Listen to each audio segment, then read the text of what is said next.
అంతా బాగున్న గ్రౌండ్ లెవెల్‌లో దందా జరుగుతోందంటోంది 'ఆంధ్రజ్యోతి'. మార్కెట్ ఫీజు వసూళ్లలో చేతివాటం జరుగుతోందని, పంట ఉత్పత్తులు వాటి రవాణా బాగున్నా మార్కెట్ ఫీజులు మాత్రం ప్రభుత్వం ఆశించినట్టుగా రావడం లేదు. వసూళ్లలో ఏనాడు లక్ష్యాన్ని చేరుకోలేదు. చెక్ పోస్టుల సిబ్బంది చేతివాటం ఎందుకు కారణమైన ఆరోపణలున్నాయి. 24, 25లో వ్యవసాయ మార్కెట్ కమిటీలో ఫీజు వసూలు లక్ష్యం 742 కోట్లయితే ఇందులో 696 కోట్లు వసూలైంది. 93.85.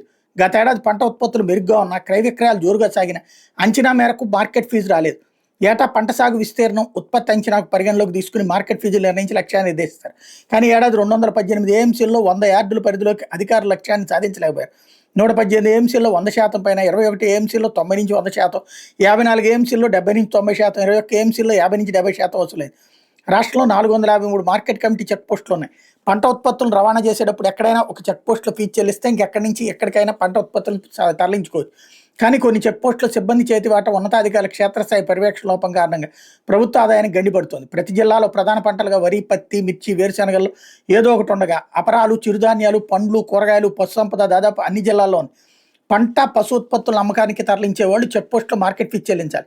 వాస్తవానికి అంచనాకు మించి ఆదాయం వచ్చే అవకాశం ఉన్న ఉన్నతాధికారులు క్షేత్రస్థాయి పర్యటన చేయకపోవడం వల్ల కింది స్థాయి సిబ్బంది ఇష్టారాజ్యంగా వ్యవహరిస్తున్నారన్న విమర్శలు ఉన్నాయి. చాలా చెక్ పోస్టులు రాత్రి వేళ తరలించే పంట ఉత్పత్తి, పశు సంపదకు అనధికారికంగా వసూలు చేస్తూ కొందరు సిబ్బంది జేబులు నింపుకుంటున్నట్టు తెలుస్తోంది. ఈ కారణంగా మార్కెట్ ఫీజు పక్కదారి పడుతోందన్న ఆరోపణలని చెక్ పోస్టులో సీసీ కెమెరాలు ఏర్పాటు చేస్తేనే బాగుంటుంది అన్నటువంటి రాసుకొచ్చారు.